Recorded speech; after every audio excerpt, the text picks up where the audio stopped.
This morning we're painting a beautiful sea of the east coast of Flamborough beach.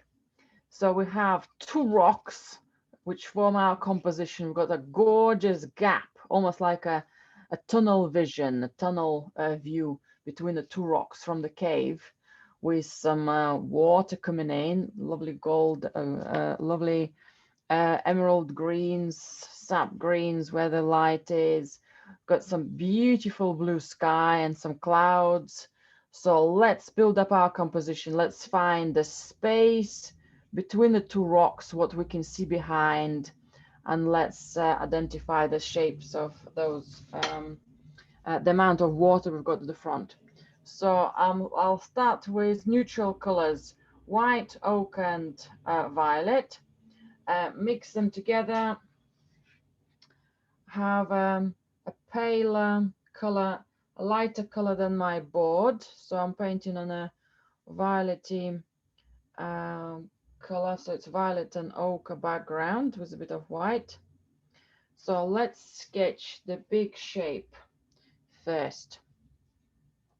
So first of all, how much water do I have, do I want to have on my foreground?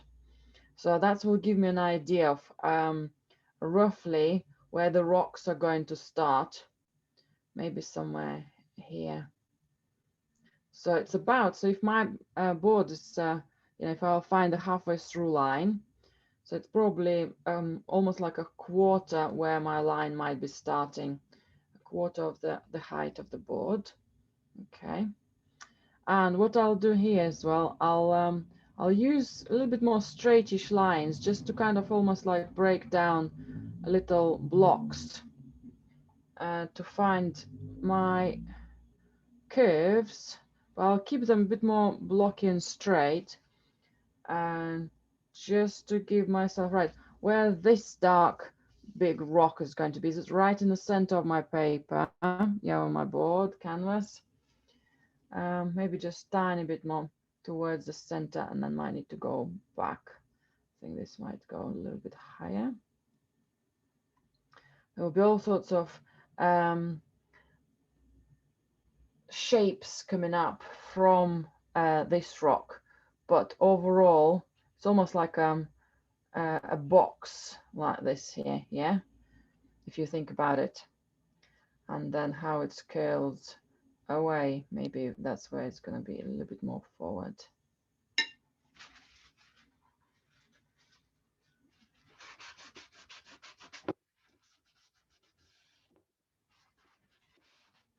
Okay, something like that. We can do all the individual details of that rock later on, but it's overhanging.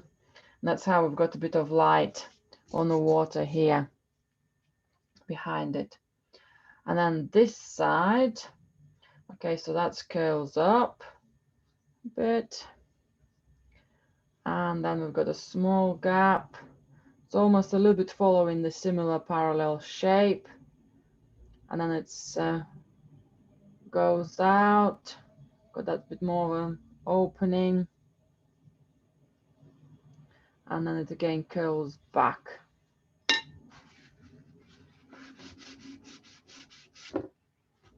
Okay, so I'm interested for that shape.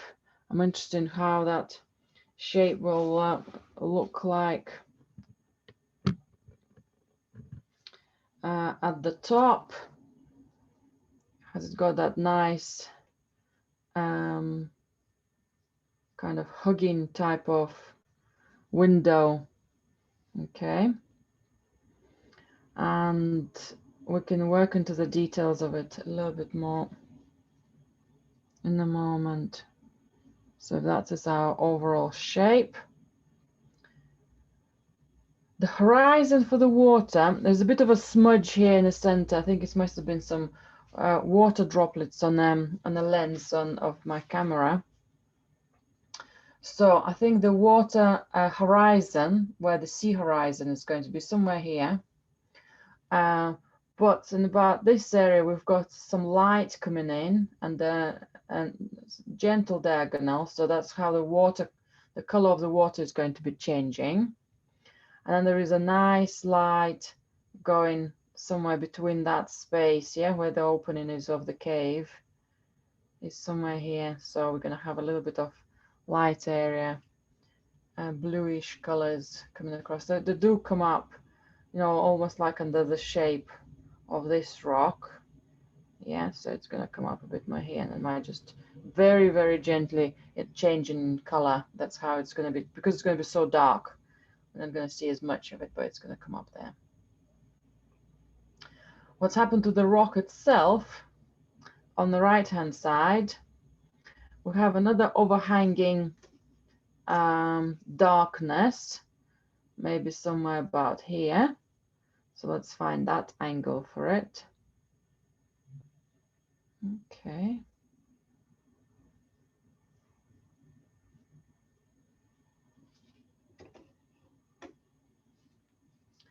And we have another overhanging edge about this side. So there are loads of dark and light shadows and also dark and light rock formations. So we're going to be looking for the shadows first. So that's something overhanging.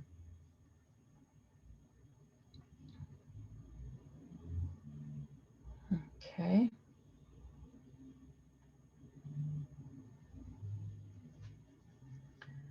And this part of the rock will stay as it is. All we'll do here, we'll just do some extra dents, a few almost like silhouettes of noses hanging here. Again, might be easier to do it with color of the sky here and the clouds, so I wouldn't worry about it too much. Something uneven, something like that roughly. There will be tiny bit of light peeping through here on the rock, and there will be loads of very dark shapes, and I think the cave itself is coming up something like that here right in front of us, but it's going to be so dark we're not going to differentiate it much. We're not going to keep it black. We're going to try to show some part of the rock here, how some of these forms will be coming in. Julia, what is this place called? You just said that it's a west coast of what? Sorry, I can't get it. Yes, Flamborough. Flamborough. Yes. All right. A lovely cozy bay full of white rocks, very round white rocks. How do you spell Flamborough? It's F-L-A-N. I'll write it down for you later on. Okay, lovely. Thank you. Okay, cheers. Thank you. I'll Google it for you, so I'm not gonna make mistakes by myself. Sorry. No, that's okay. It's okay. It's okay. Right, and another quick couple of lines for the clouds. Now we might change them as we go, but to start, if we'll identify a rough shape of our clouds, how they might go here. I quite like that white cloud, but I don't want it to be clashing with my horizon, so I think I might lift it up a little. So that might be. There are loads of zigzaggy shapes. If you haven't got a photograph in front of you, it might be looking very abstract and messy.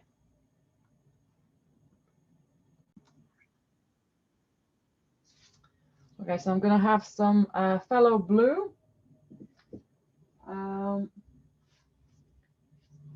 Ultramarine. Let me find my ultramarine.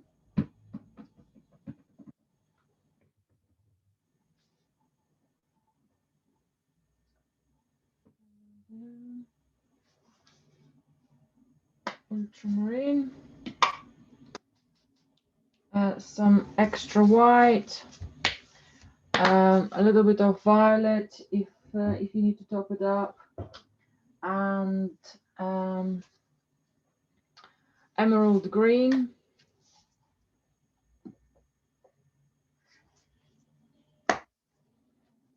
I'll also have some ochre, but if I already had it on my other palette, I might just keep the colors as they are. And I'll need a flat brush so I can block my colors very quickly. A little bit of extra white here as well.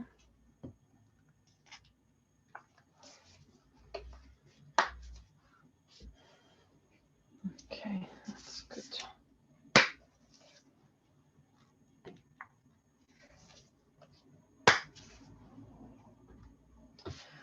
So let's mix some of the fresh blue color of the sky.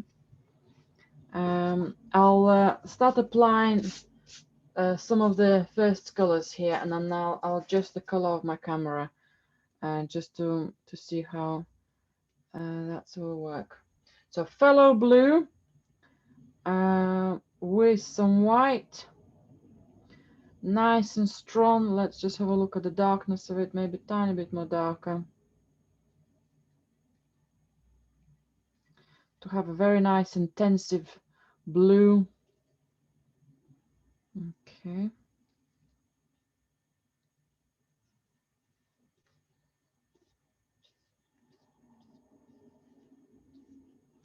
Gonna go close to the lines of the rocks.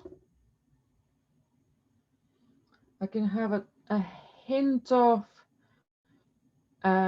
ultramarine added to my blue. Okay, a bit too much white, so I'm just gonna touch it up a little. To add to the highest part of the sky. Okay, there's going to be a cloud here, so we're not going to see much. Might just touch something here, just in case some part of the cloud will be peeping through. Might just do it just in case. And then the lower, I'm going to put the blue, the light, I'm going to have it. It's a short area, so, but the distance of the sky is quite changing quite a lot. The space-wise, it's dramatically descending and changing in color.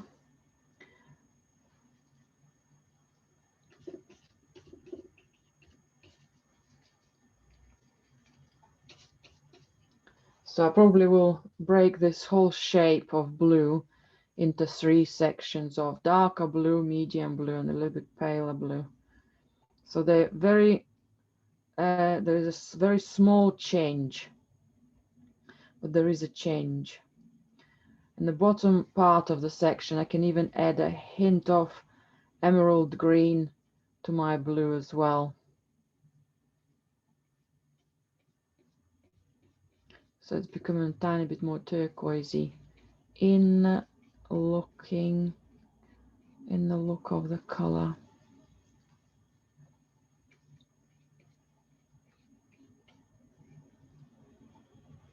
Okay. What I should have done, I should have just come really close to my rocks, so there wouldn't be any gaps, maybe even painting over parts of my rocks. So I'm just going to do that one now. So I can always bring the rock lower, but once we miss that color for the sky, sometimes it's harder to adjust it back.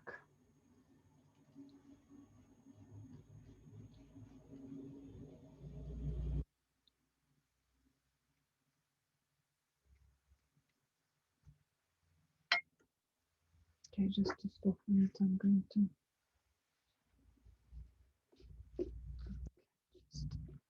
something a bit too strong. Okay. I'm also going to keep tiny bit of pale blue for the sky. So I need to take most of my blue off my brush now. So I haven't quite washed it, just taken the chunks of paint off. And I'm going to put some white on my brush.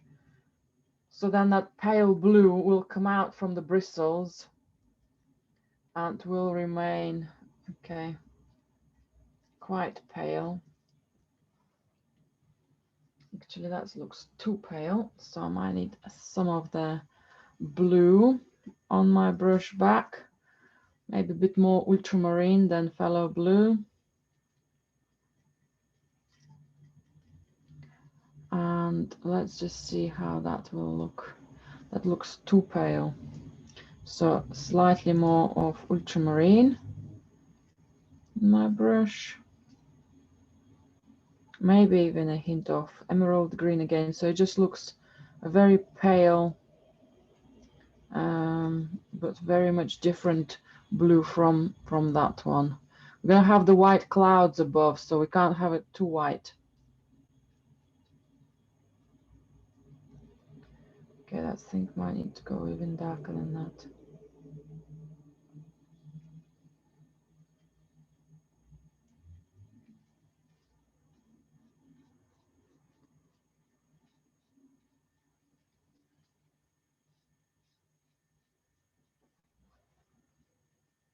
Okay.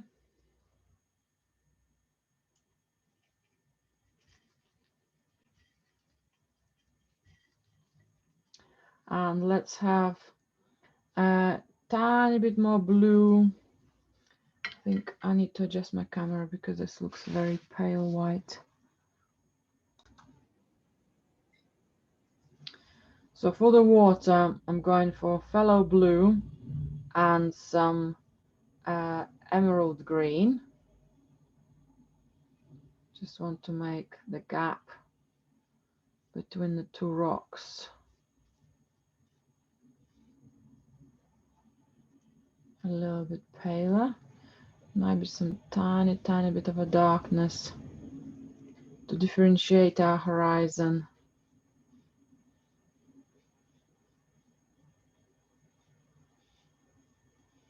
The reason I'm using the flat brush is so I can have much more flatter colors, so they're not going to be giving me too much texture at this stage. Just double check that my horizon has a straight line. It's not falling anywhere.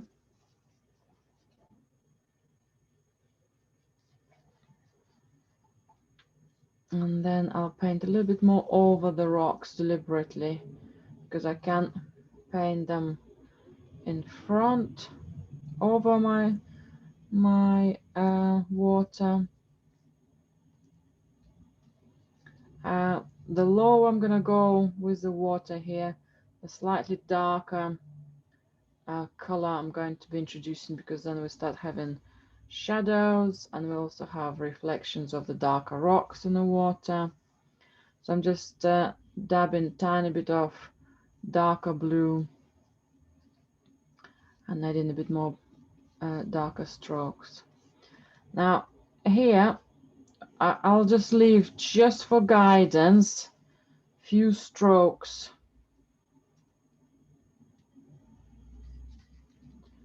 in this area which we identified as some reflections. I will be repainting it, but just to give me an idea where those colors are going to remain, but I can come back to them afterwards.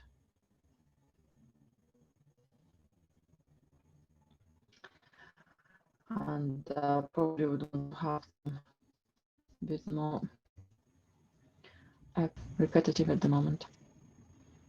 Okay.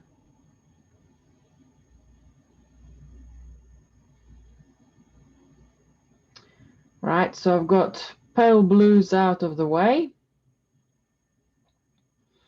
And I can do a little more of the clouds.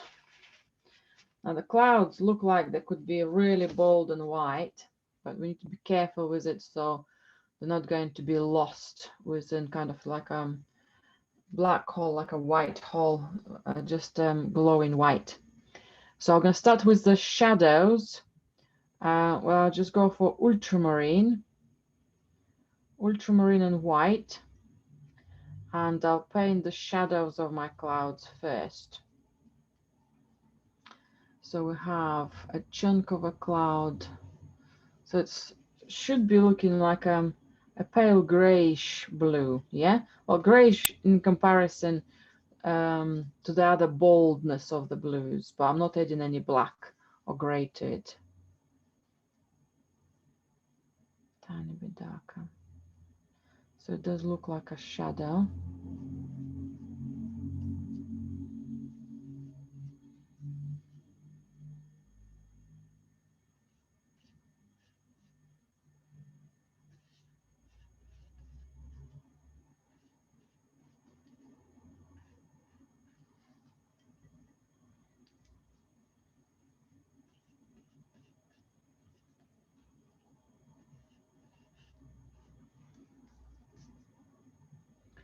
Don't worry about it too much, about the silhouette of the shapes of the clouds, shadow.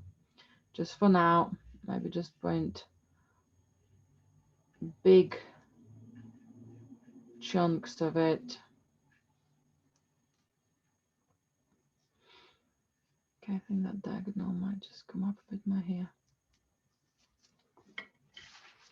And to help myself, I'll use a tissue, maybe to soften some of the edges of the smaller shapes of the clouds. Or maybe reshape them gently. Because some of these clouds are quite fluffy and soft. So if we paint them too precise,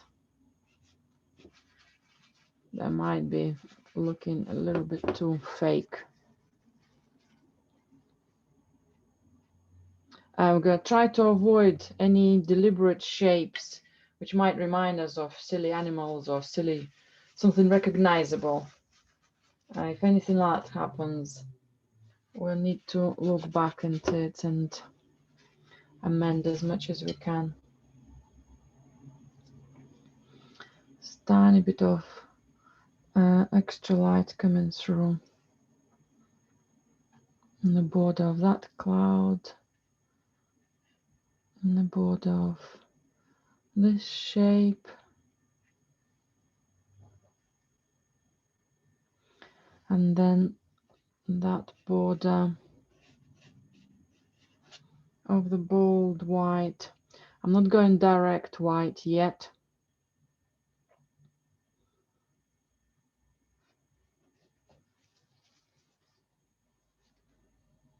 I will add some warmth to the cloud as well.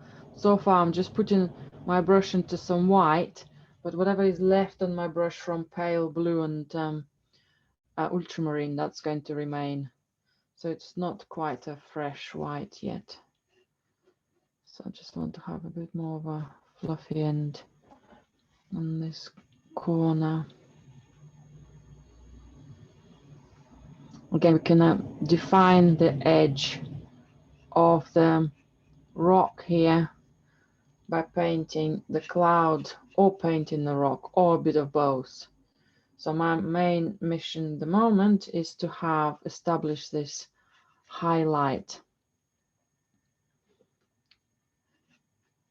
A little bit of that extra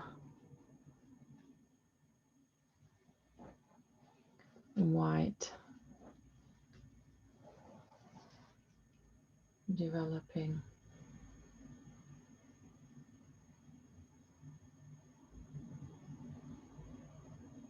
Okay, let's see how that one will settle in.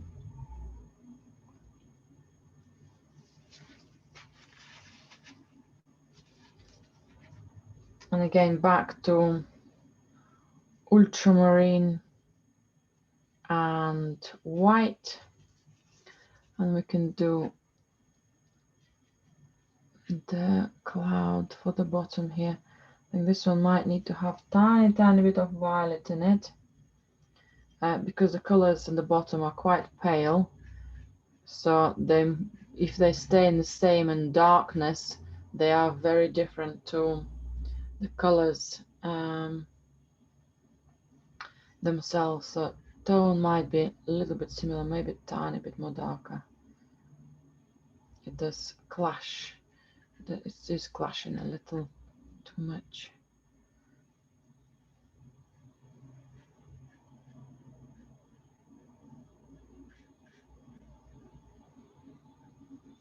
But when I'll start adding a bit more white, hopefully that will bring it back.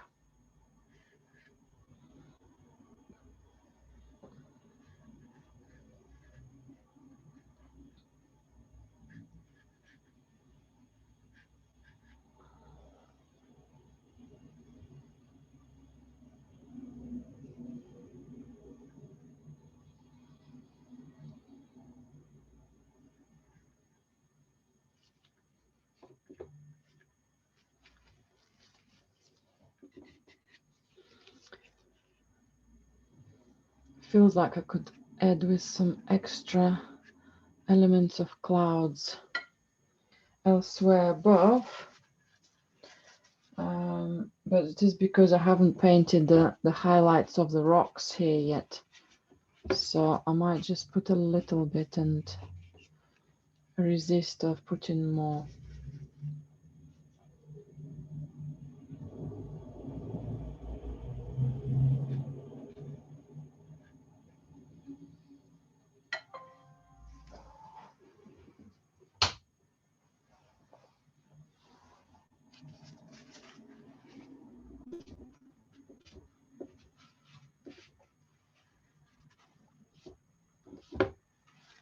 Okay. Right. Any other little highlights on the water here before we leave the whites and blues across? So I just highlighted, put a tiny bit of a line for my horizon. I think I might go with the pale blue and emerald green, just to do a very, very narrow, just a little bit of maybe where the waves are crashing at the back, how the waves are coming close to the rocks.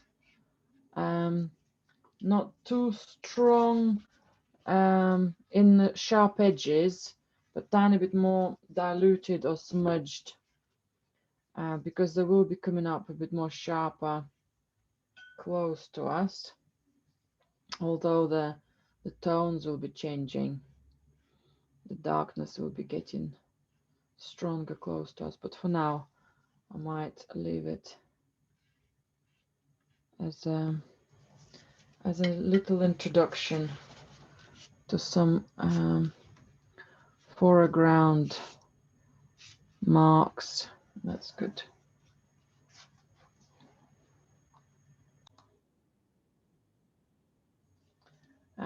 The next step, we'll paint the water next to the right hand side rock.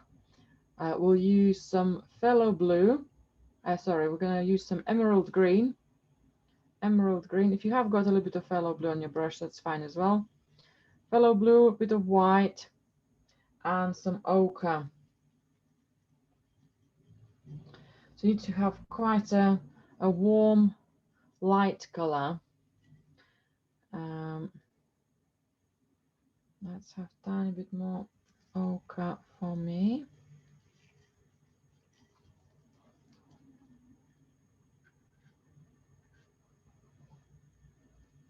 I think it's need to go a little bit darker. So it means I need to go for emerald green, ochre, and very little white. If it doesn't get too dark, you can add a tiny bit of blue. Okay, so that looks quite a grass-like green, sap green. We'll be merging it with other emerald colors and some of the turquoises, so it will settle in a little more. I'm going to paint a little bit more further into the rock, into the shape of the rock, because I can paint the shadows of the rock over it. That's going to be quite a large area for it. But to make it glow, so I'm trying to paint it as well, still using horizontal strokes. Okay, so we've got that choppiness of the water in the horizontal strokes rather than diagonally ones. And then I'm going to move into darker emerald green and possibly a little bit of phthalo blue, just to have small amount of quite dark green color here, kind of turquoisey emerald green type of color.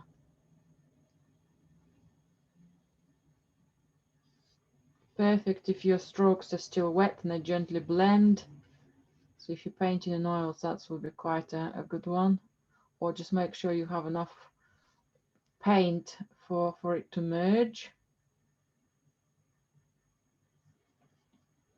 I'm going to have a little bit of the same color just somewhere here in between some of the strokes we've done for the water. Just a small amount, they will be disappearing later on.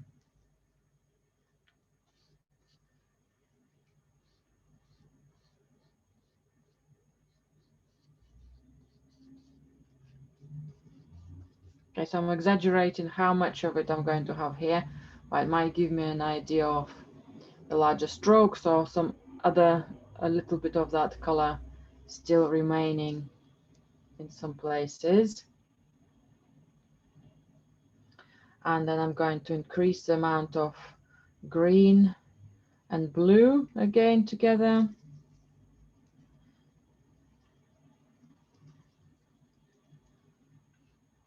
And come again close to the edge of that lighter green. And with this darker greeny blue color, I'm going to shape up my light reflection on the water. You know, that initial one we've done.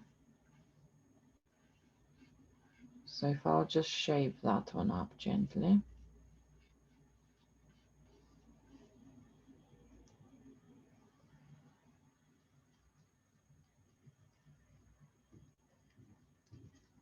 You can slowly increase the amount of blue as you'll be going down, but don't go super, super, super dark, because we want to see the color. On the photograph, it looks very black, but we want to see the shapes. We want to see the colors. We don't want to just blindly copy the unsuccessful adjustment of color on the photograph.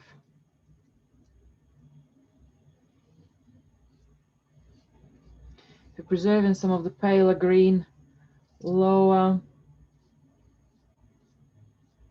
that's quite nice.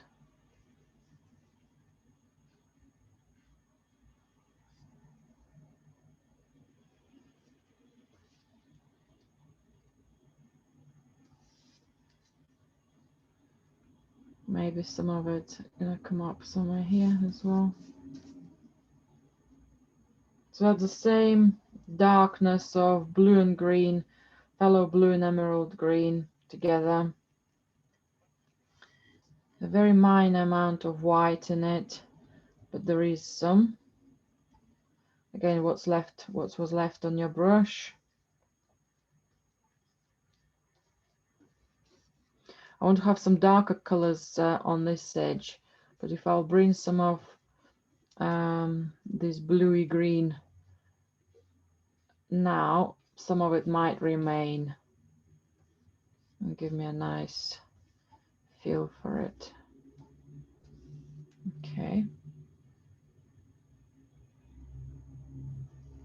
I'm noticing that some of my choppy water strokes on here in the center are very similar in size. So I think I might have to combine some of them so they don't appear to be too similar.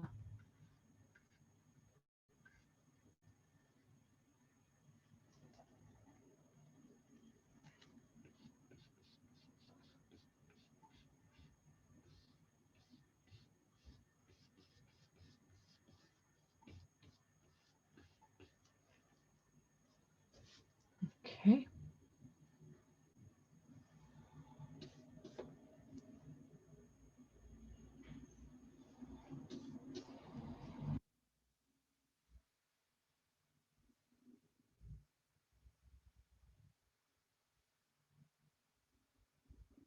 And then to the same color, phthalo blue and emerald green, I'm going to add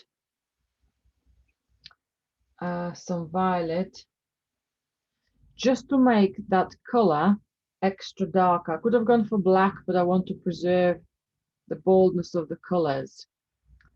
And I want to have this color, still got the same large brush, but if it's easier for you to move on to slightly smaller brush, that's fine as well. So I'm going to go on the left-hand side of my water reflection and have it very dark type of blue. Not too worried about the shape of my waves, you know, the reflection. They're looking a bit more teethy, yeah, a bit more similar. Not too worried about. I'm just looking for that color placement first. We can look back into the shape of the highlights. So it's appearing somewhere here. I'm going to preserve some of the original colors of various greens, partially where they're coming through, where you start having that extra depth now. Very Mediterranean type of water, and that's what Flamborough Flamborough Beach Bay gives us the effect of very much Mediterranean type of water. The depths of it. The local kids go jumping into that water from the top of the cliffs. Fascinating to watch. So brave. Maybe a couple of strokes here and there for the right hand side.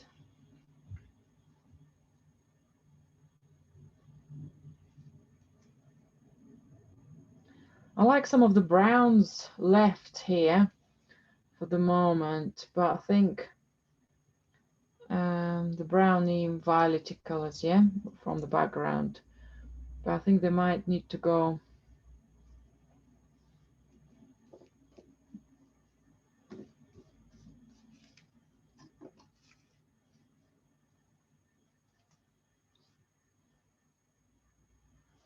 Maybe I just leave a hint of gaps of them.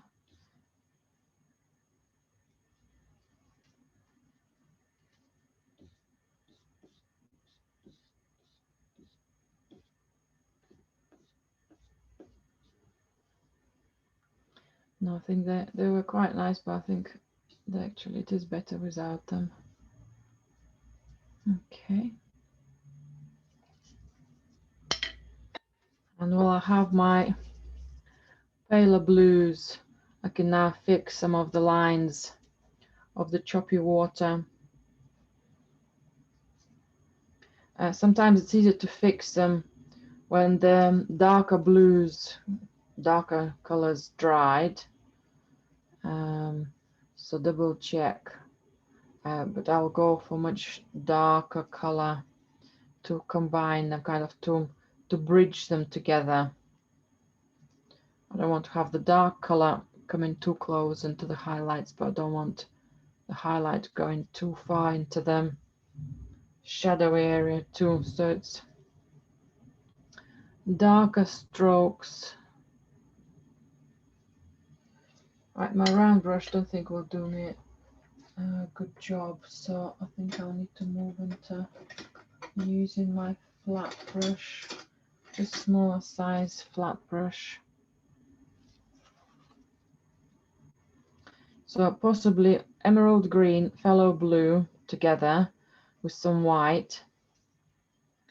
So we have correspondent colors, but slightly different darkness of them. It's going to be lighter than our shadow, but not as light as the highlight on the water. I want to have a bit more sharp edges to them strokes. That's why I changed my brush. Okay, I don't like the shapes of these. Again, just softening them sometimes it's good, or just wiping them off and give it another go.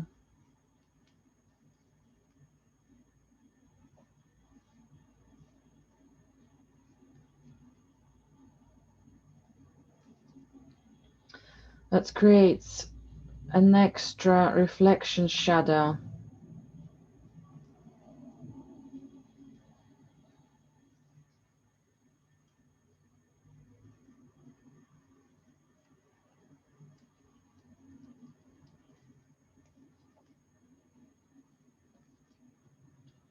Might have gone a little bit too far with my light stroke, so I'm coming back with some of my darker strokes to reinforce the nice edges.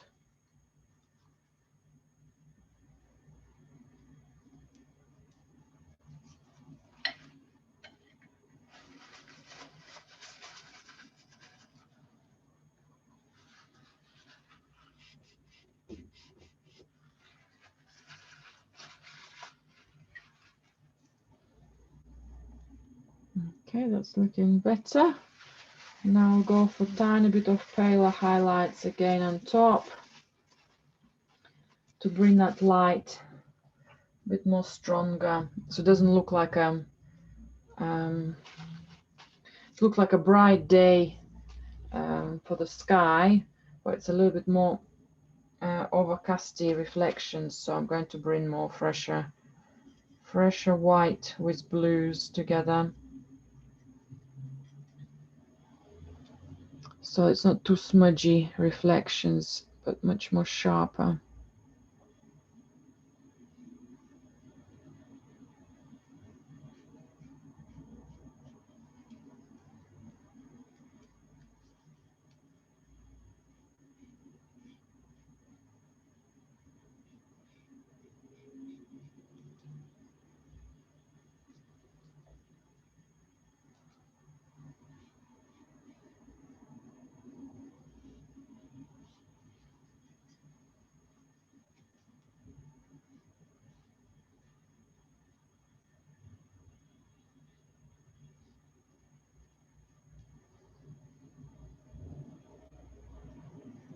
Just tweaking tiny little highlights here.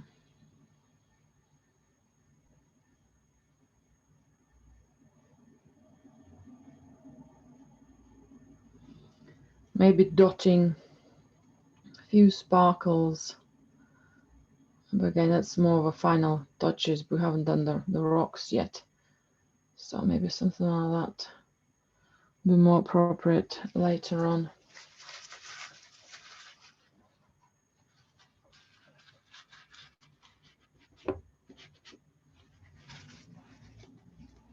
The glimpse of it might be just somewhere there.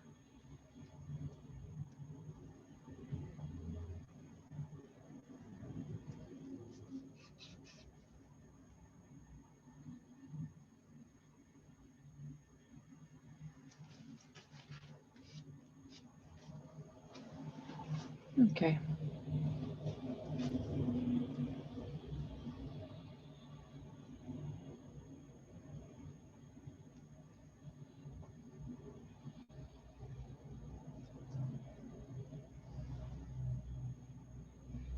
I think I'm making my water even lighter. I think it's dried darker than expected again.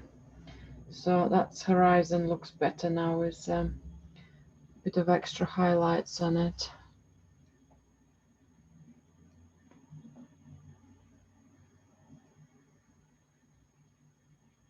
And again, we'll see how everything will be drying to see that difference.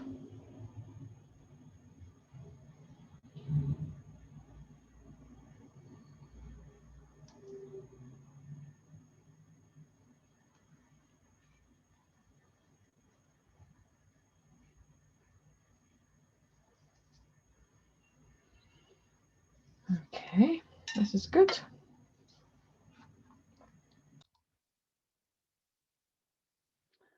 Next step, let's do our rocks.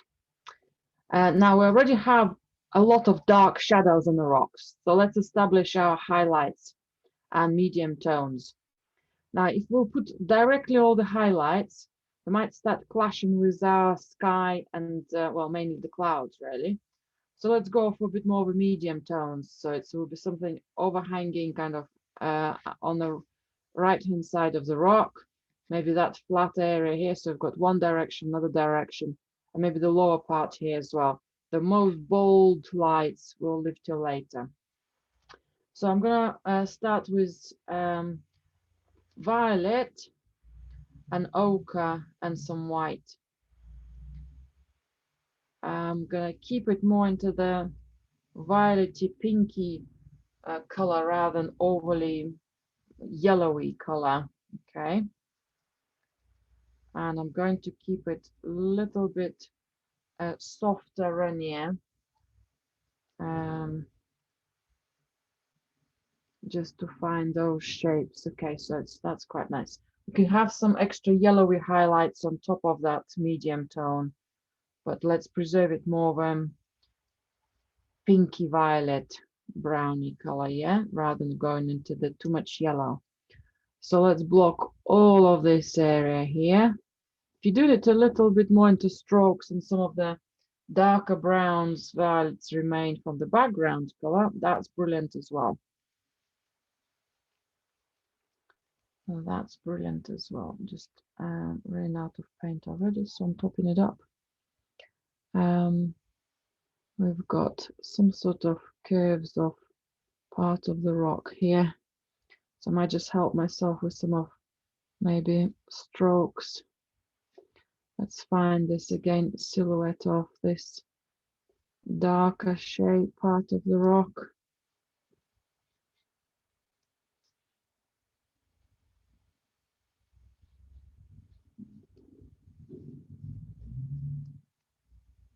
Okay, something like there. There will be tiny bit more darker shape, so not coming too close to the skyline yet. But I think here we can tiny bit move forward. So that's where part of these steps are going to come this direction, but it's going to be all highlights. However, I can do little steps just to show the direction of some of these rock formations.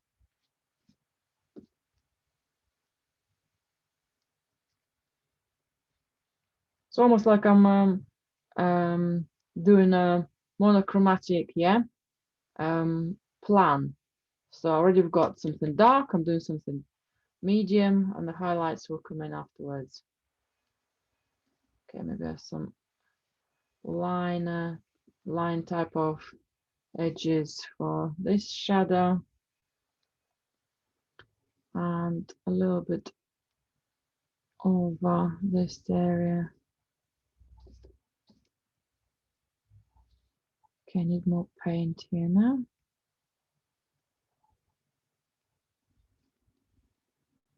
So I'm topping up the same colors, ochre and violet with some white, staying more into the violet pinky tone.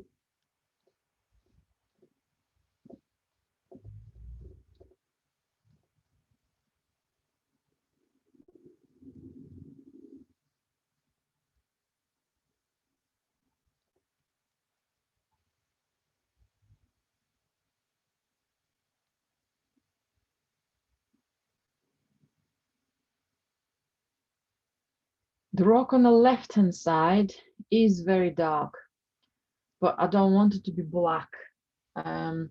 So I'm going to emphasize the light and emphasize the medium tones more on it. So for example, I'm going to introduce that similar medium tone for this shape, just above this rock overhanging towards the water. It looks quite pale, but I will have a little bit of more darkness to it. And maybe a small amount of light somewhere here.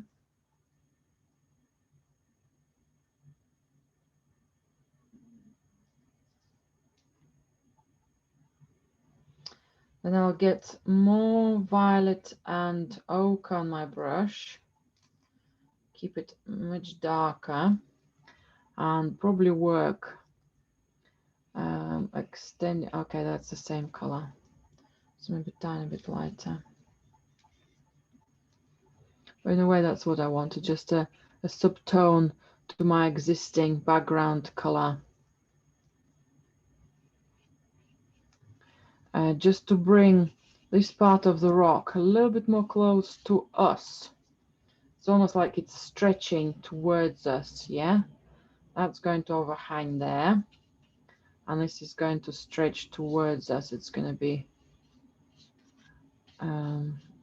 reaching out for us.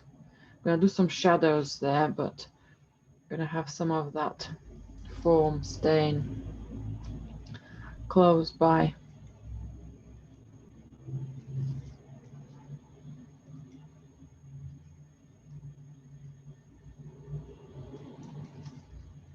And again, I'm going to mix some more violet and ochre to make extra darker tone.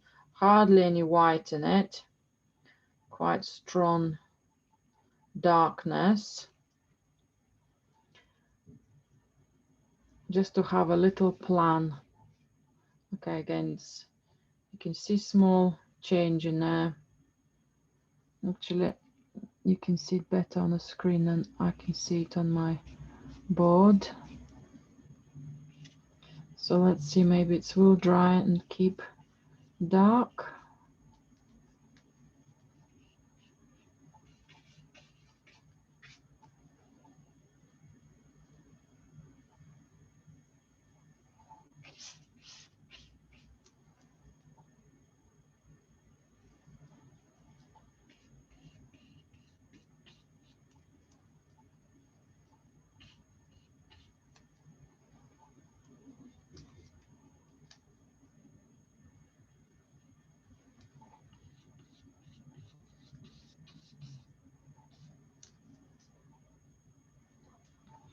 We start having that a bit more of a perspective that this part of the rock is coming close to us.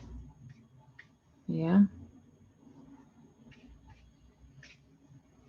Let's see how it will dry.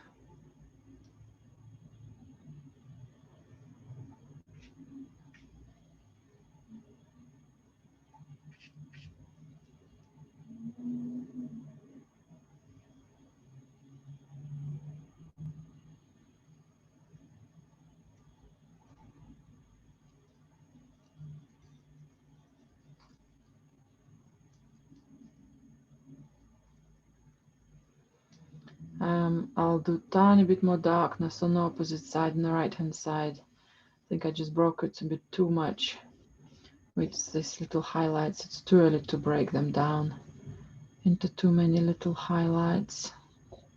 They started interrupting too much the overall shape of the shadows.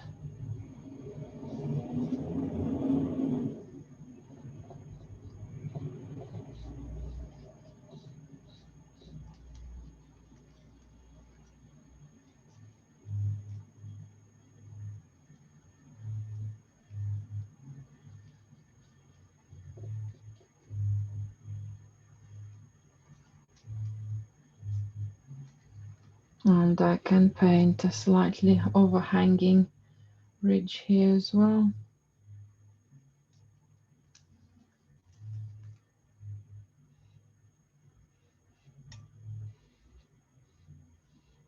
I'm going to try to keep it more blocky rather than roundy.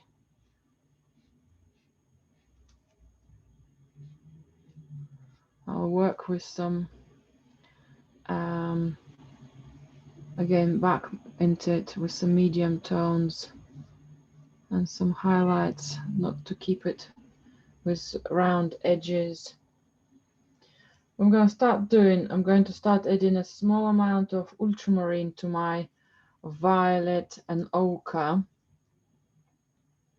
so I can start having a tiny bit more darker color for some of the shadows.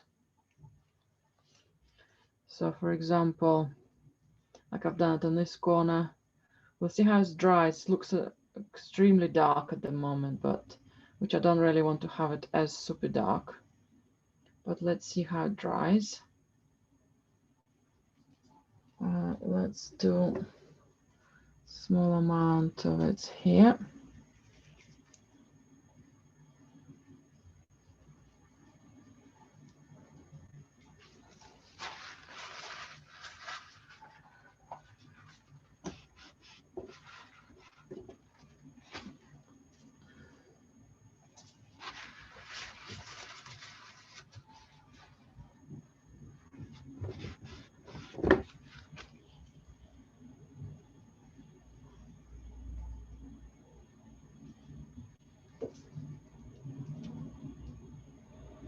tiny bit on the corner, this side.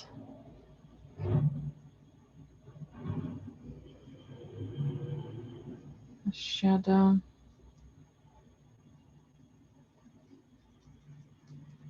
Need to be careful not to keep them all similar in size. Those little new blocks.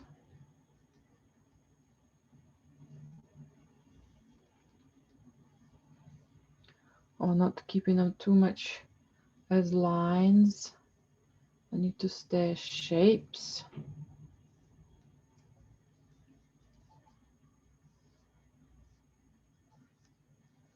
No, I don't want that one.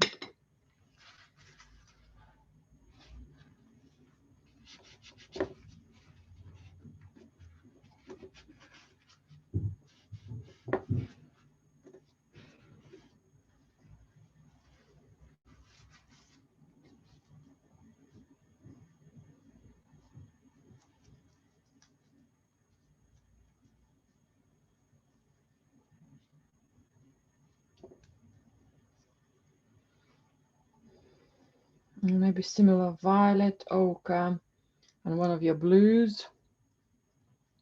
You can have a little more definition for our rock on the left. Let me just top up my color here.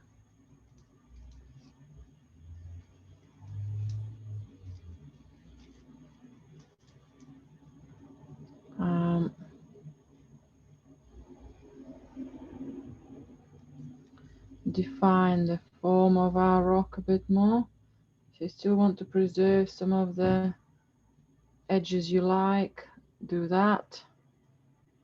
But overall, we might start defining it sharper.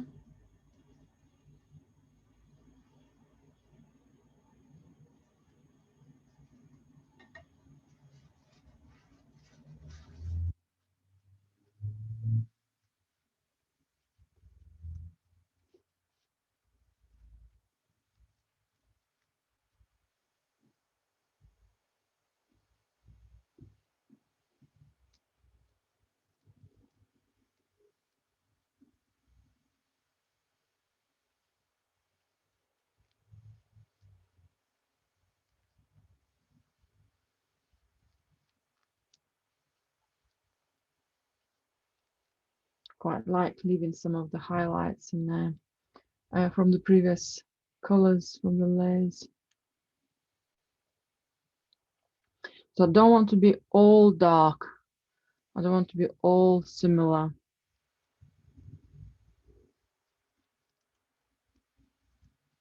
I quite happily will pick up a smaller brush, but I know I'll start digging into too many tiny details. So I want to see the form together better. That's why I'm sticking using a bigger brush.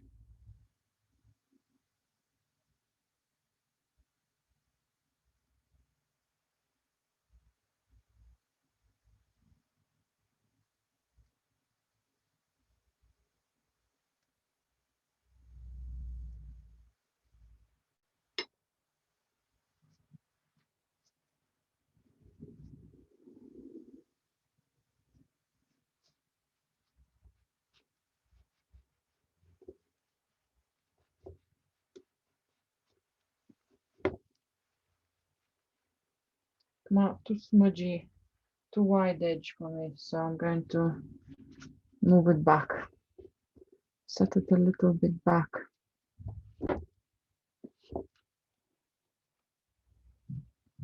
And my stepping edges are looking too similar as well, so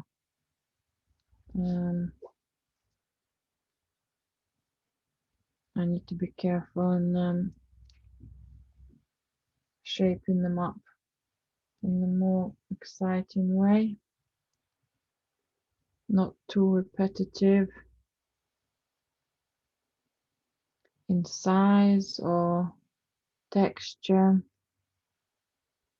And to make sure that my brush is the strokes have the even color, So don't have too much water on one side and more paint on another, or hasn't got that different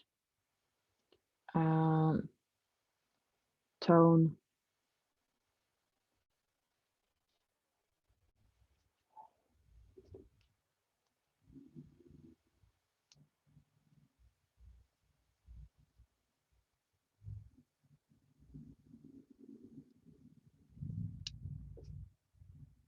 Need some small amount of light under my rock here, so maybe instead of reshaping it, I'll just put some light back, just some white and phthalo blue. I think it's gone a little bit too bold, so I'm going to soften it. So then we see that that rock is overhanging. If it is easier for you to touch up the rock by painting around it the color of the water, maybe little splashes of shining surface, that's another option.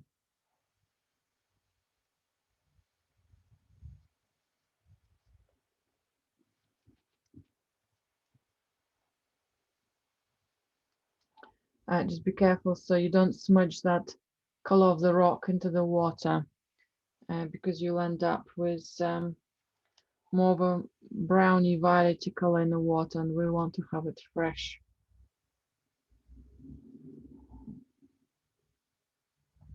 More into the blues rather than violets and yellows.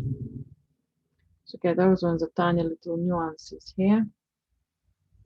I think I'll need a tiny bit more fresh blue here with some white, just to touch a couple of corners.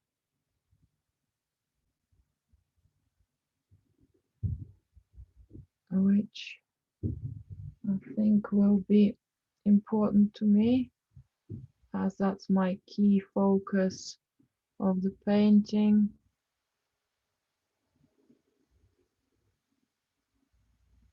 Key area.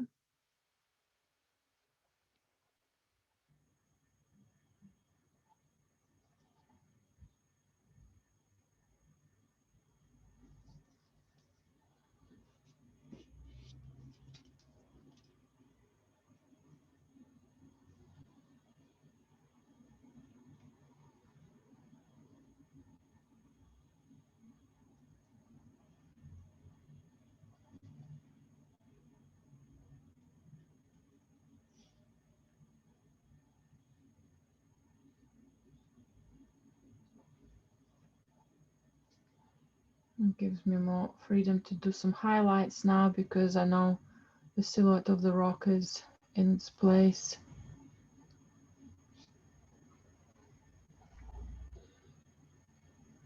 If you're happy with your water in this area, don't do anything else to it. And if you feel like you could do with extra something.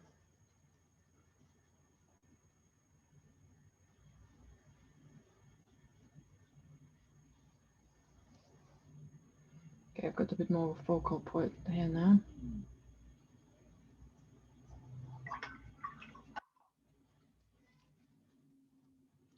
Right, that's also allowed me to let some of my shadows to settle in a bit more.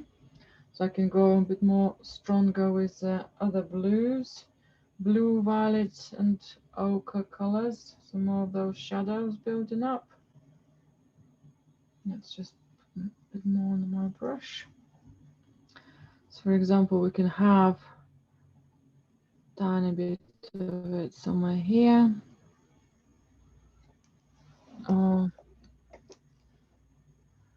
on the edge of the canvas.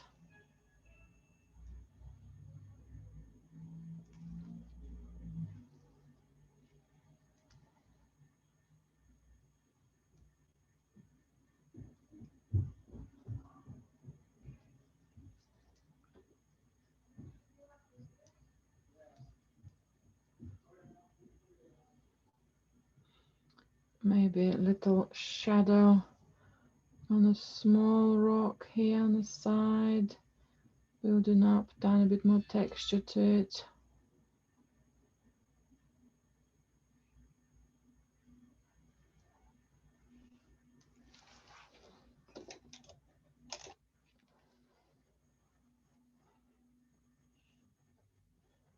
Linking some of the shapes a bit more together.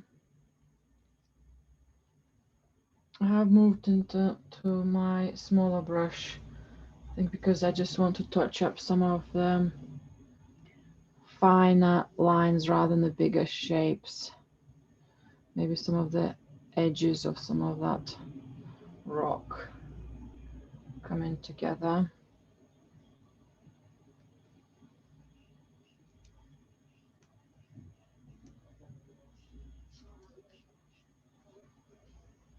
Okay, I've got some paler color not mixed well on the brush, so I need to improve on my color mixing here.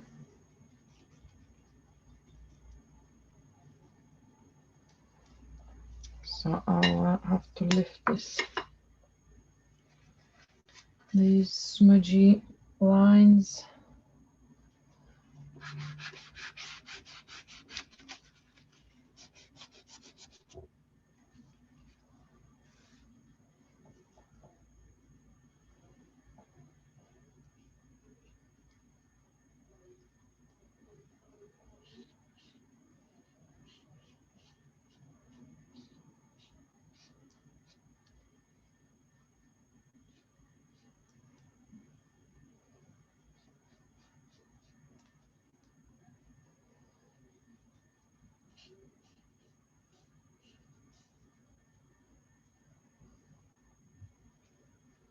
I'm going to start linking the rock at the back with the rock at the front.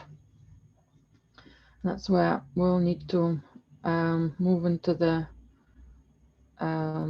water edge and paint a little bit over the water. We'll see how it will dry. It should be merging in darkness. The color will stand out, but in darkness this area should be very much similar. That's how we'll have that shadow. Not quite clear which one is water, which one is a rock. And also part of the rock might be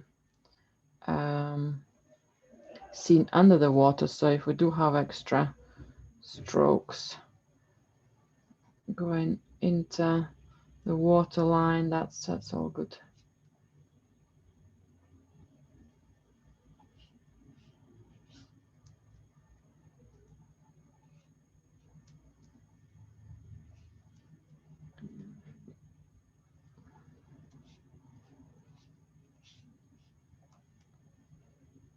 Yes, I've got that a little bit more diagonal feel for it as well.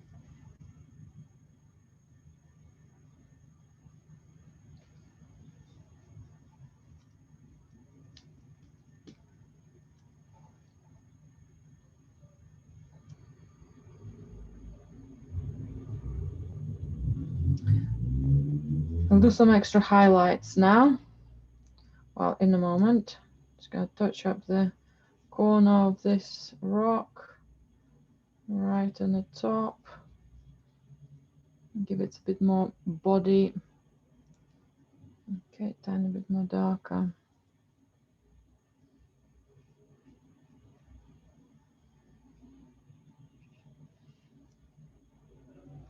Okay, maybe actually lighter. It does look very dark.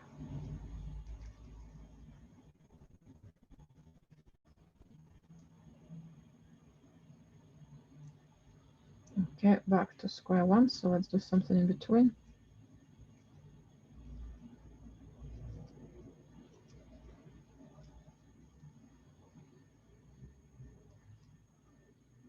Let's see how that one dries.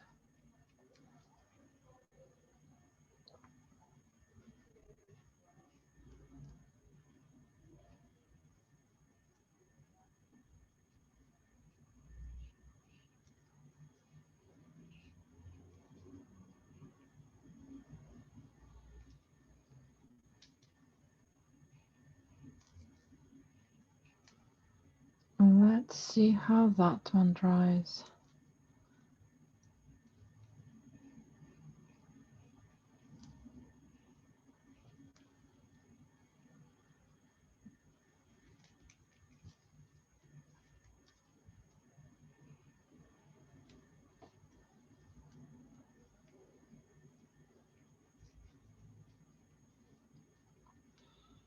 Okay, that looks quite a bold stroke, but for some reason I think it's going to dry paler as my other colors were just constantly getting lighter.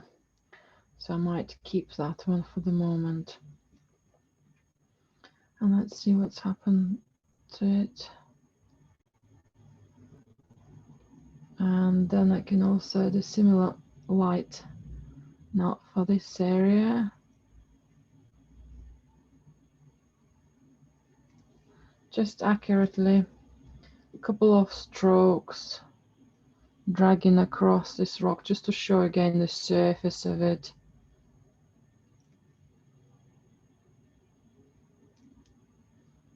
Protruding out.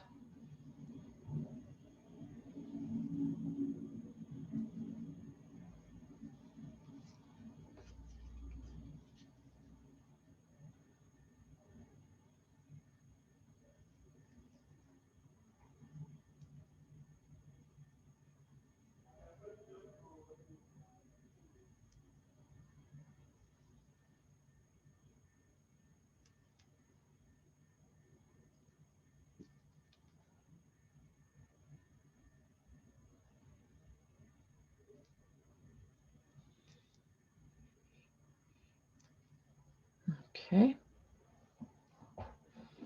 Got one eye, another eye. I might need to get rid of that one. Okay, it's drying quite good. It's drying quite where I want it to be. So that's fabulous. Maybe a tiny bit of texture.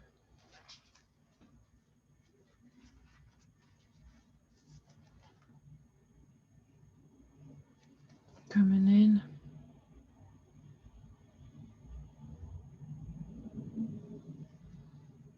Maybe something here as well, just a very minor little touch.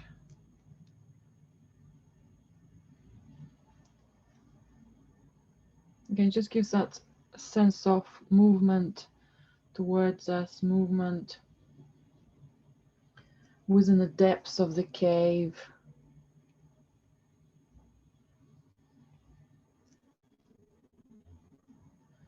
I think I'll have to come back to some of the shadows, and they're very fine ones, but that's quite nice. Quite happy with how this one's building up.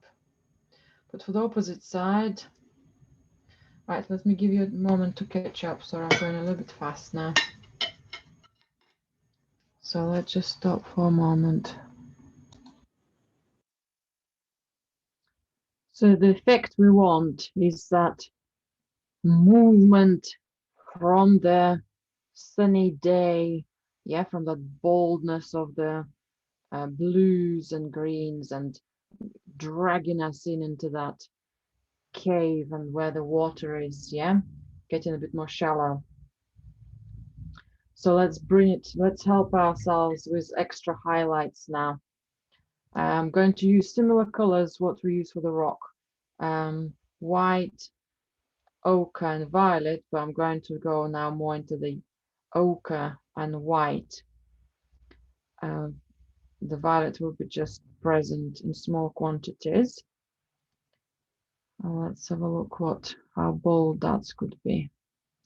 Okay, so I'm not going to start with super whitish looking color, but I want to see some of the ochres present, just to have extra buzz of sunlight playing on our rock. Again, there are loads and loads of texture on the rock.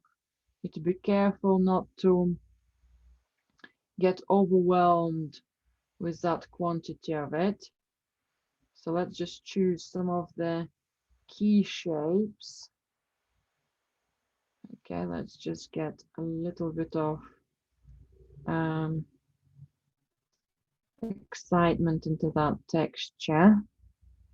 If it starts looking a little bit too repetitive, wipe things off, or just might need to have some darker color coming in and then bring in the highlights again, or simplify the shape. For example, some of mine are already getting a bit too busy. I'm going to simplify the shape and bring some of them highlights back.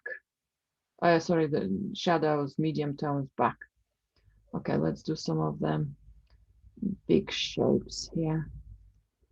If it's easier to do the whole shape of highlights without subtones, stick to overall shape of that rock.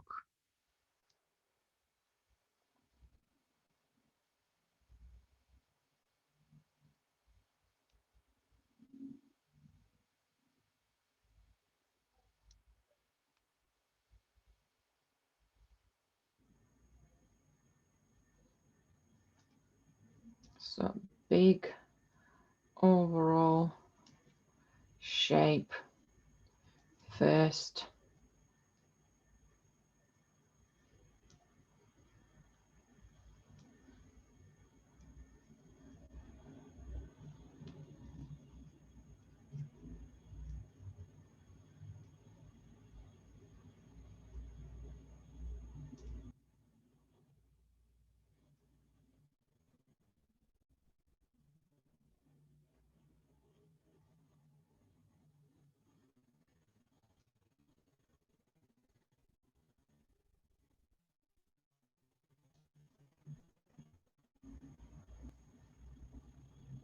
That's where some of them tweaking of tones will come in later.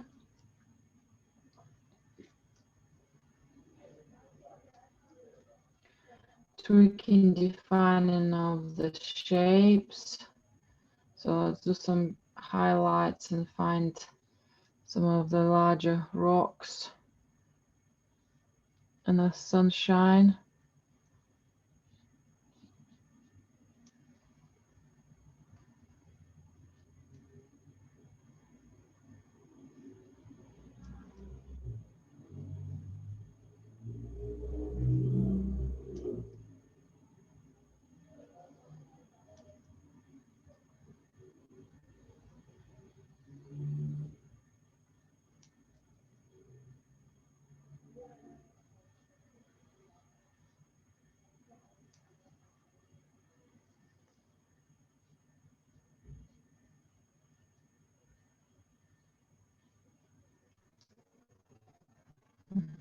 Okay.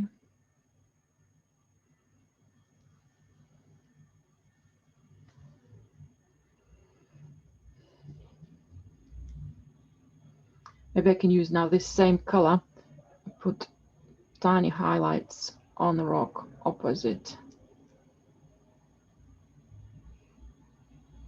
If they're going to be too much, I can lift them off. I think that's okay.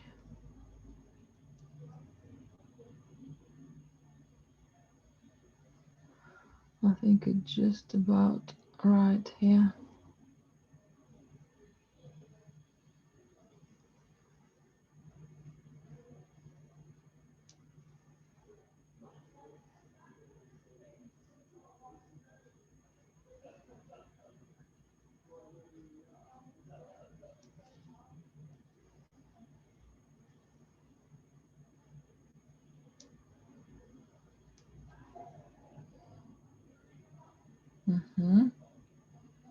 That's good.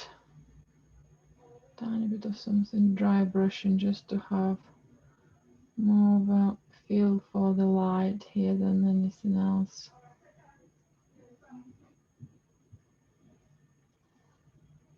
That's lovely. And it means that on the right hand side rock, I can do even more bolder highlights.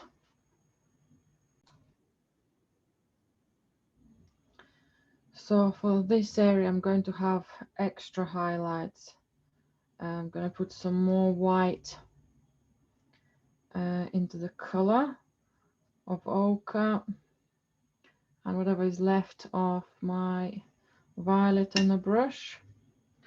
I'm going to double check that my previous layer is dry, so if I do make mistakes I can take it off. So let's just put some of the maybe bold strokes defining extra shape of that rock. I'm going to try to paint by the form, how it's moving, how it's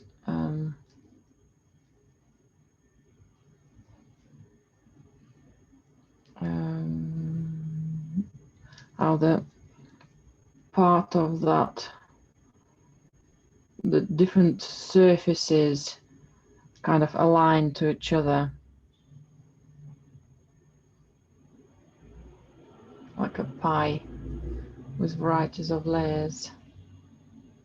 So that's where the flat brush is quite good.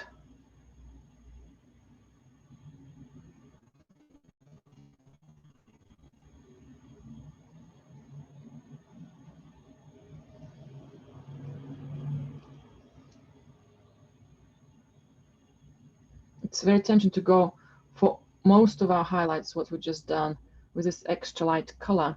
So be extra careful not to do that. Let some of that color stay on its own. I think I'm going to come a bit more close to the edge where I have a darker cloud shape.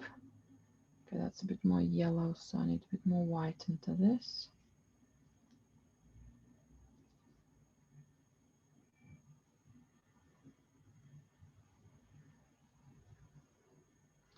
I'll have an effect of a shiny corner here, shiny light.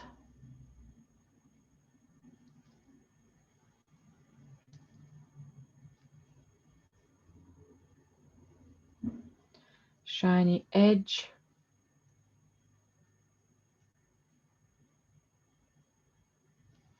Again, reinforcing that structure.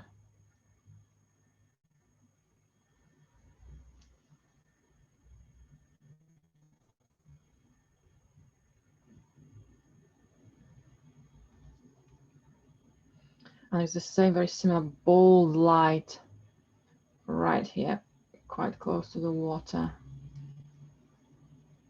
Again, it allows us to lead us into that cave space.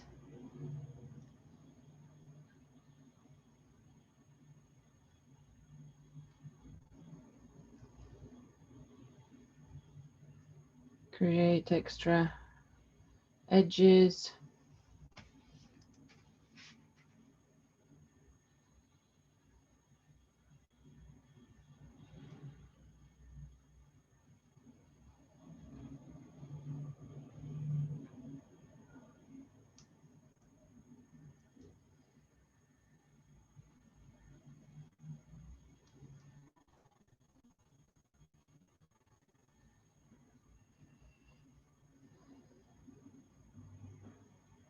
Be careful with the same type of strokes. Try to vary them as much as you can. I'm going to put a bit more glow into some of the shadows of the rock here, so I'm going to increase the amount of my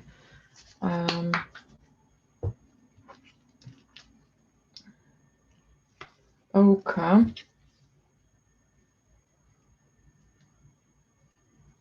Ochre, tiny bit more violet, mainly staying into the ochre color. Very little white.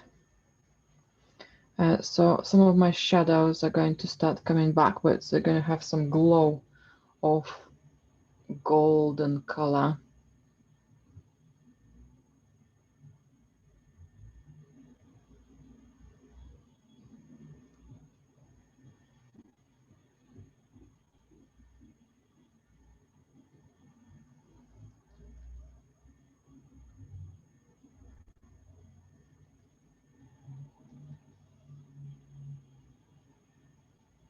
Okay, maybe just on this area.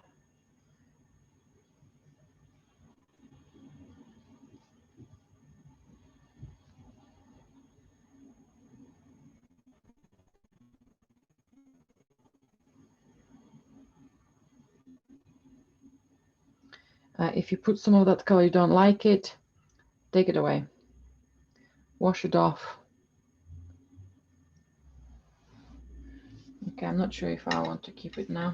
I really can see some of those beautiful colors, but I don't think it's gonna work here.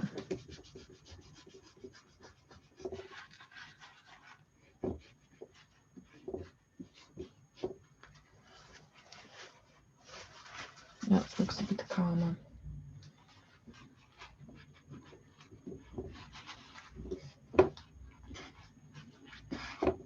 I think it's also taking some of my highlights off, which I might just need gently to touch up. Get them back.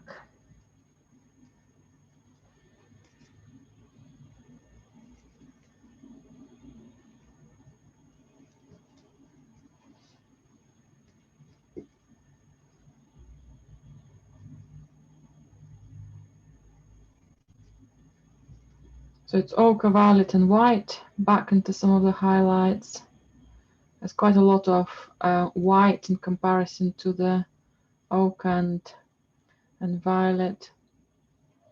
I've slightly lost the shape of the rock here because my cloud's gone too high. So maybe I need to bring the cloud a little bit higher. Lower. I could have adjusted the rock, but I don't think that will benefit the rock. I think my cloud will have to be adjusted.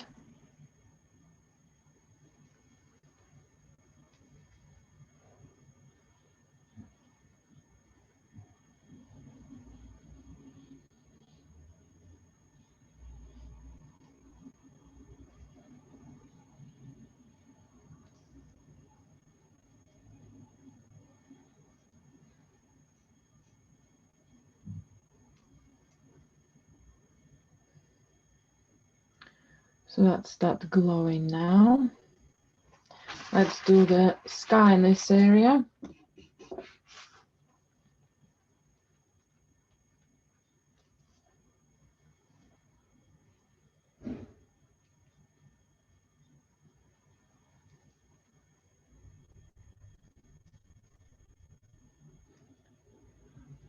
And just touching up, picking up another color to touch some of the smudgy ends for part of the rock here. So let's make them slightly going into the rock formation shadows. Let's them interact with the highlights a bit better.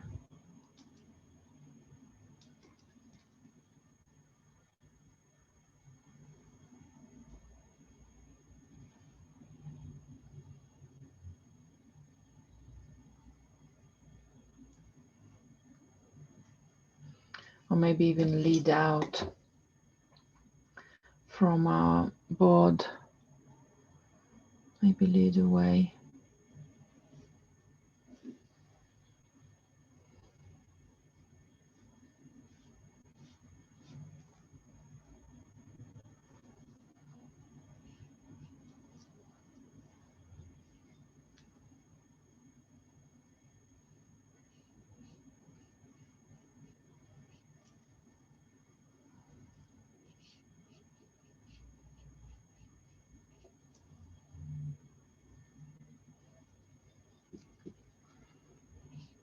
Again, I now stop looking at the photograph.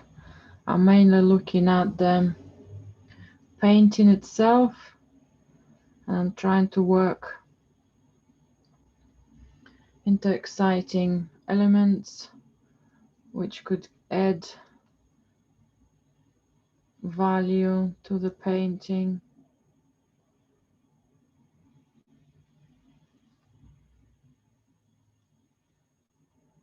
maybe looking for an exciting extra shape, pattern. Okay, that just all looks similar lines here.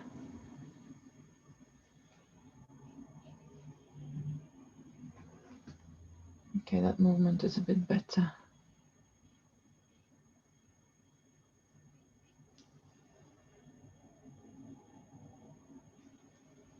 That's it.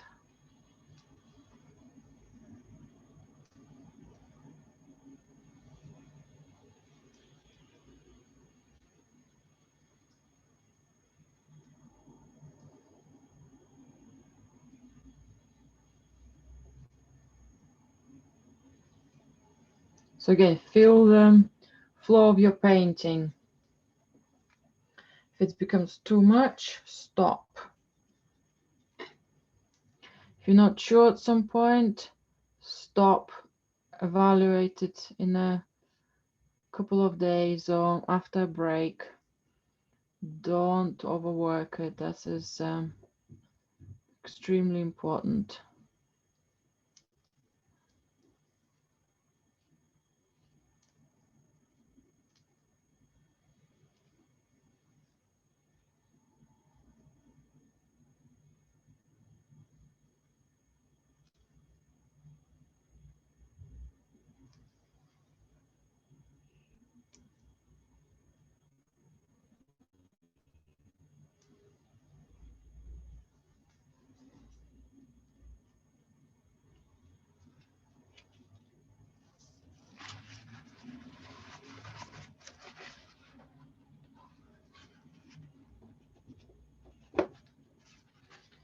Right, tiny bit of my scan, I think I'm done.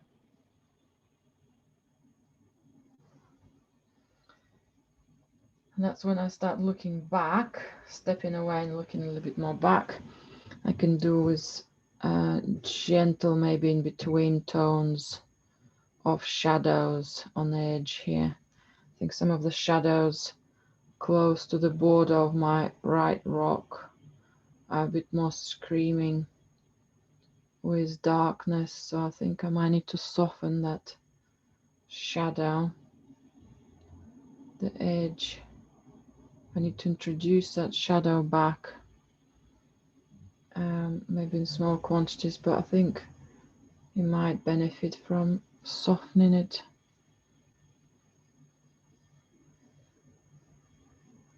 And while I'll paint the sky, we'll see how that will dry.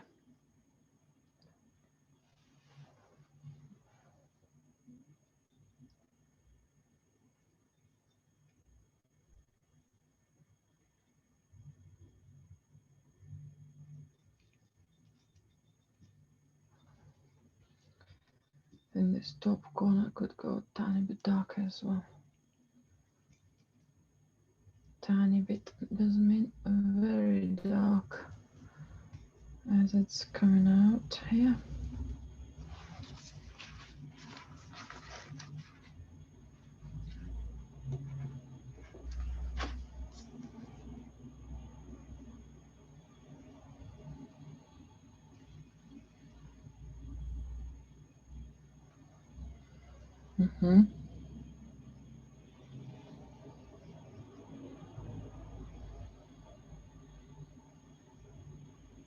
Yeah, it feels like I'm missing some extra shadows here though as well.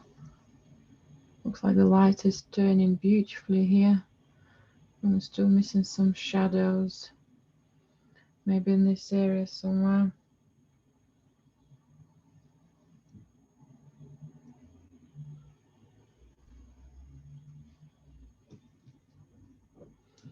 Very gentle shadows without too much attention taken to them, so the colors are way more settled. Just that little grain, almost like a little patchwork of extra lines settled within the similar tones.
playful nuances.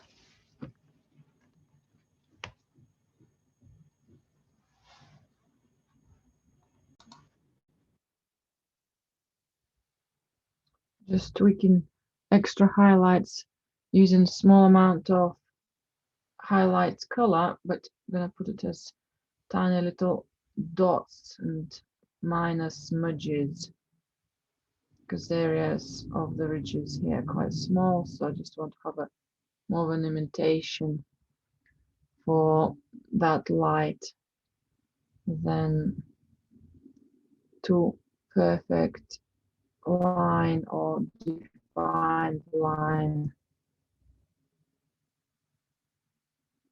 I think I can also do that with a little extra white as well. Just dry brushing some of it a bit more close to the edge.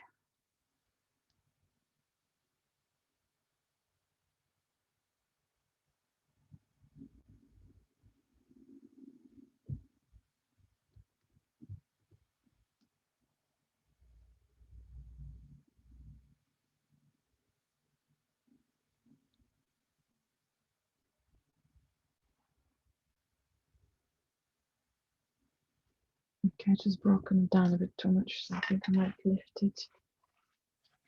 Thank you, Julia. Bye for Thank now. you very much. Thank you. Bye. Thank you, Leila. Bye.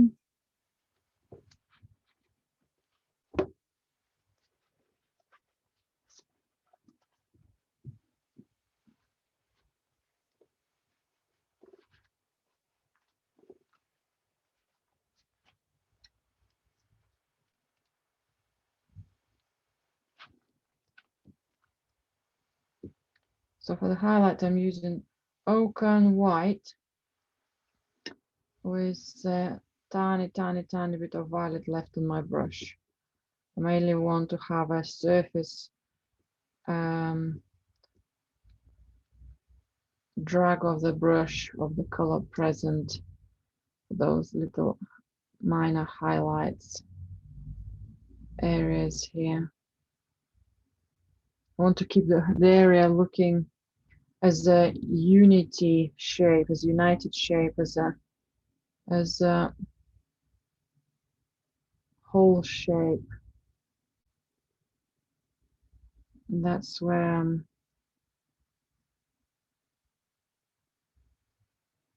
my interest coming in. I think I'm overworking it a little now.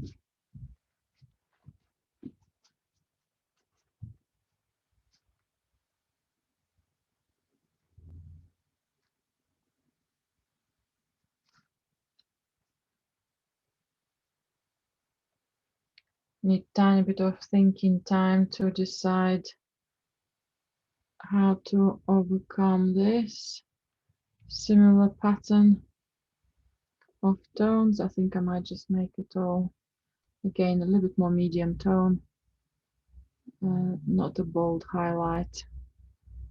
Keep it as a big shape. Get rid of that so I can see the form much better immediately. And then reintroduce some extra highlights. Much more bolder together.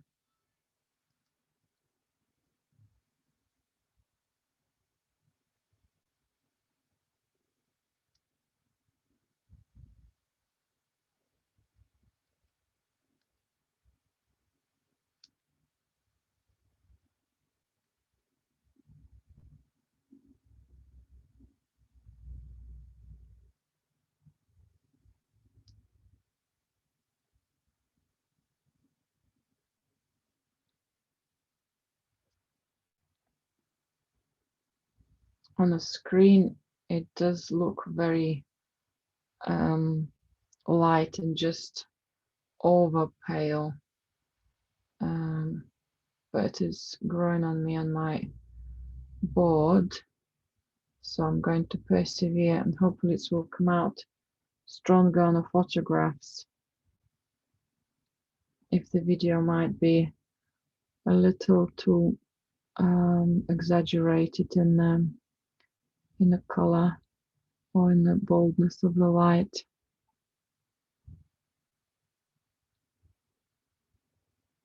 Right, I'm going to stop on the highlight there, tiny bit of sky touch up, and we'll be stopping. Okay, a bit more stronger color. Just need to make sure I match it to my existing darkness here to see the silhouette of the rock better.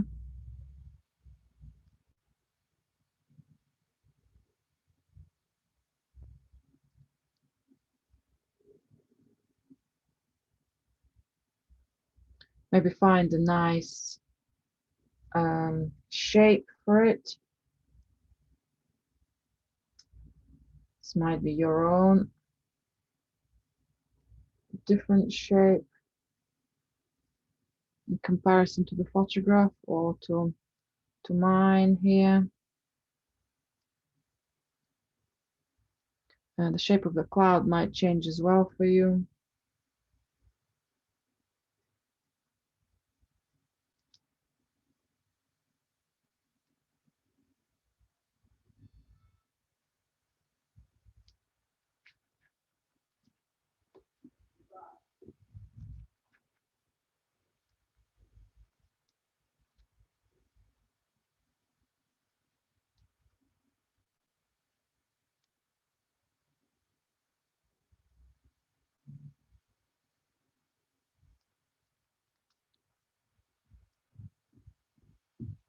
Tiny, tiny, tiny bit more. So nothing is interrupting our shape of the rock here.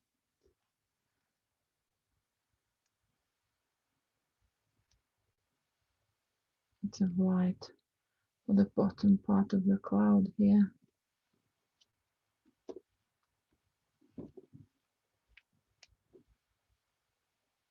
Again, not clashing with our rock, ideally. And then for the rock, I'm going to bring a very minor pale shadows to offset part of my highlights here.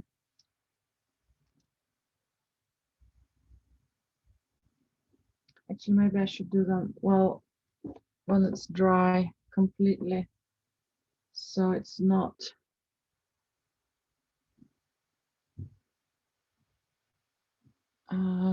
disappearing if it needs to be wiped off.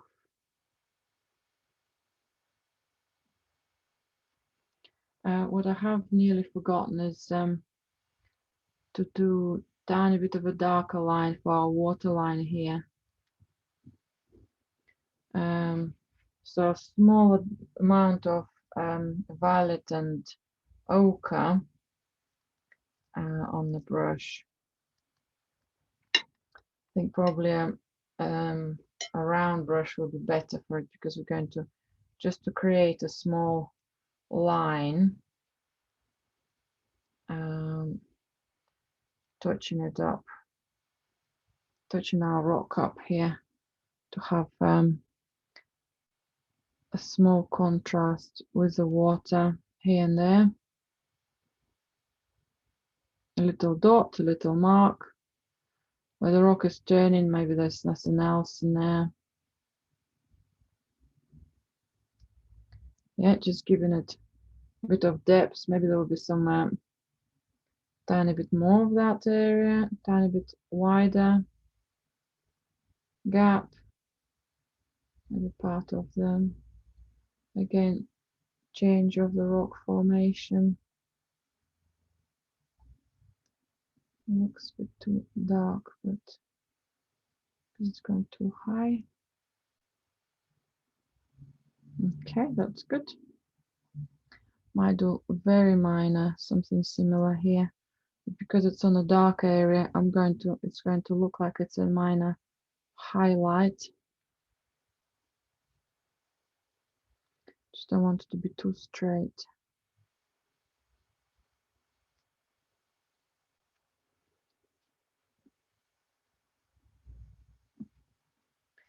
and some of the darker lines on the water, the brown lines, I think they might need to be turned to darker blue rather than browns. I think overall some of these shapes will have to stay bluey dark rather than browny dark. So I'll just come back and just touch some of them up a bit more.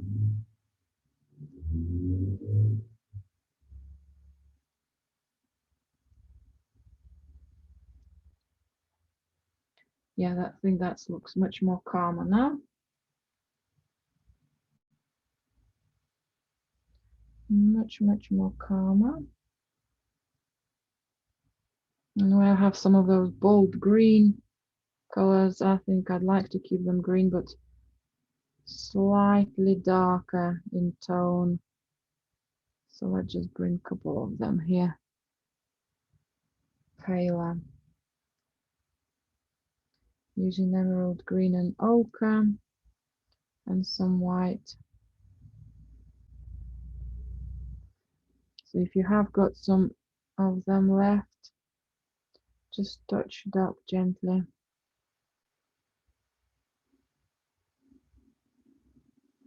As we have some of this water merging together with the light and the cave, showing its depths a bit better.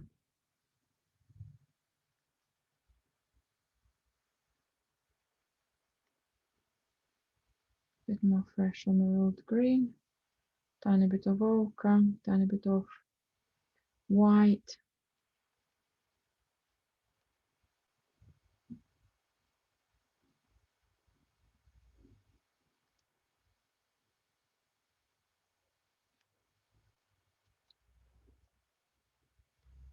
It just gives it a minor shadow feel for the area. And then if I'll use some white and phthalo blue and touch up some of the freshness of the water next to it.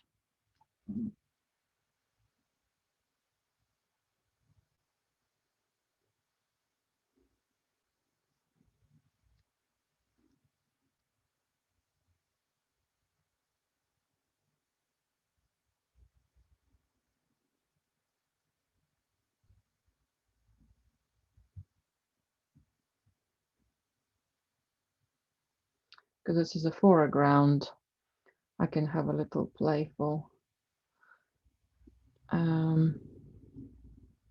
interpretation of the water here as well.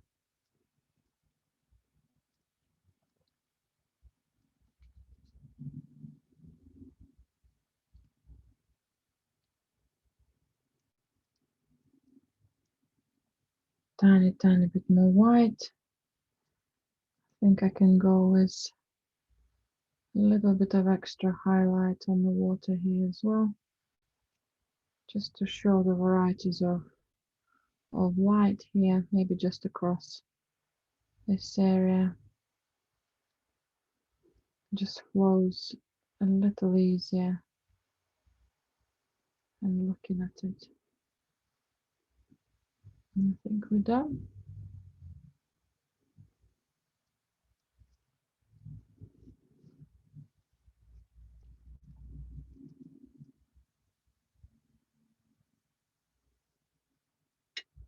Yeah, I think I'm going to stop at this one for today.